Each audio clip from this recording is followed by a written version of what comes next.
केपरो में खबर इंदालो तो केपरो में हिंदू लोहाणा पंचायत केपरो पारां वॾे तइदाद में खाधे पीते जो राशन घर घर विराइण जो सिलसिलो जारी है। उन सिलसिले में अॼु कुंभार पाड़े में गरीब मुस्तहिक माण्हुनि में राशन विरायो वियो। उन मौक़े ते मोइन मुखी भगवान दास जेसाराम ऐं ॿियनि अवामी न्यूज़ सां ॻाल्हाईंदे चयो त असीं त ॾियूं पिया अमी ॾिसो त असीं केतिरी ख़िदमत आवाम जी करियूं पिया, जाइज़ माण्हुनि खे ॾियूं पिया या कोन पिया ॾियूं, या गैर मुस्तहिक माण्हुनि खे ॾियूं था, असीं त ॾियूं पिया पर जजमेंट अमी करियो, छाकाणि जो अवां बाख़बर साफ़ ई आहियो ऐं सॼो शहर घुमो था। अवां खे वधीक ख़बर हूंदी त असांजो कमु कीअं पियो हले। अवी असांखे जेकॾहिं किथे असांखां का ग़लती थिए पई, मिस्टेक थिए पई, उन जी अवी निशानदेही करियो त असीं उहा दूर करियूं ऐं जीअं आइंदा हर कंहिंखे हक़ु मिलंदो रहे, जेको बि ग़रीब माण्हू आहे उनखे हक़ु ॾींदा रहूं। इहो जेको आहे इहो सियासी इशू आहे, इहो सियासी इशू आहे, इहो कॾहिं हल थियणो ई कोन्हे। भई गवर्नमेंट जॾहिं असांखे का इंक्रोचमेंट हटाइणी आहे, ॿी आहे त गवर्नमेंट जे ॿिन्ही पासे चवंदा आहिनि त 55 फुट गवर्नमेंट जो हिसो आहे, उन में छो कोन था कट हणी ऐं यकदम पाणी निकाल कर।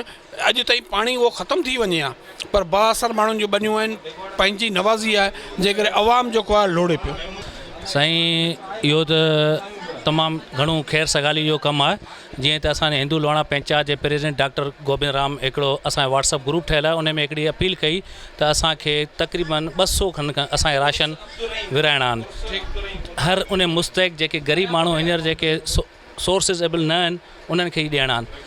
बट उन में असां जॾहिं डॉक्टर साहब इहा अपील कई, अपील करण में एतिरो त इहो क़ाफ़िलो वधियो त अॼु असीं 1000 खां प्लस इहे राशन विरायूं पिया। हर बिरादरी असांजे न रंग नसल जे कंहिं बि शइ खां आज़ाद थी, जीअं हिंदू मुस्लिम को बि हुजे, जेको मुस्तहिक आहे असीं उनखे ॾियूं पिया, उनजी इंक्वायरी करे बाक़ाइदा उनखे ॾियूं पिया, उनखे बिरादरी लेवल ते असीं घुराए असां का बि उन शइ जी फ़ोटो सेक्शन खां कोशिशि कई आहे असां त पासे रहूं, पर हिकिड़ो प्रूफ तौर पर असां रखियो आहे। जीअं पंचायत जो कमु आहे सरायकार, उन में असां तमामु सुठे नमूने सां इहो ॾियूं पिया।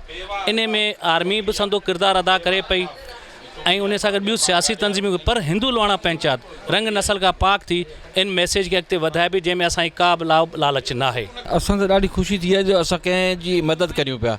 पोइ कहिड़े बि तरीक़े सां असां हिंदू लोहाणा पंचायत जे सदर डॉक्टर गोबिंद राम जे मैसेज ते ही जो गॾु कयो अथऊं ऐं असां उनखे अप्लाई करे माण्हू ग़रीबनि ताईं पहुचाइण जी कोशिशि करियूं पिया, जीअं त हक़दार खे मिले। हाँ, हिन खां पोइ जेकॾहिं असां वटि हक़दार जे नथो अचे ऐं विराइण वारनि में का ग़लती थिए थी, उन में हिंदू लोहाणा पंचायत जो को ज़िम्मो न आहे, पर असां कोशिशि कंदासीं उन हक़दारनि खे पोइ मिले ऐं हू ख़ुशि थियनि। तव्हांखे ख़बर आहे त हींअर ॾिसो पंहिंजी पूरी सिंध ओवरऑल ॿुॾी पई आहे। उन हालात में जेको हिंदू लोहाणा पंचायत ख़ासि करे खिपरे जे हवाले सां जेको राशन डिस्ट्रीब्यूट कयो आहे, इंतिहाई माना इंसानियत सां हमदर्दी जो हिकिड़ो क़दम आहे। असीं हिनखे तमामु घणो साराहियूं था ऐं तव्हां पाण ॾिसो पिया त तव्हांजी नज़रनि जे साम्हूं बग़ैर कंहिं रंग नसल ज़ात पात ऐं बग़ैर सियासत खां हटी करे तमामु जेके मुस्तहिक माण्हू आहिनि उन्हनि में राशन जी तक़सीम हले पई, जंहिंखे असीं माना साराहियूं था पिया कॾहिं। इन जो चवणु हो त असां जे हिंदू लोहाणा पंचायत बरसात मुतासिरनि समेत गरीब मुस्तहिक माण्हुनि में पंहिंजी मदद पाण तहत खाधे पीते जो सामान विराए मदद करे रहिया आहियूं। असल ज़िंदगी जो मज़ो गरीब माण्हुनि जी मदद करण में अचे थो। कैमरामैन रहमान उमरानी सां गॾु हरेश KBC अवामी न्यूज़ केपरो। मज़ीद ख़बरनि ऐं तफ़सीलात लाइ विज़िट कयो असांजी वेबसाइट www.awamiNewsHD.com ऐं ॾिसंदा रहो अवामी न्यूज़ HD।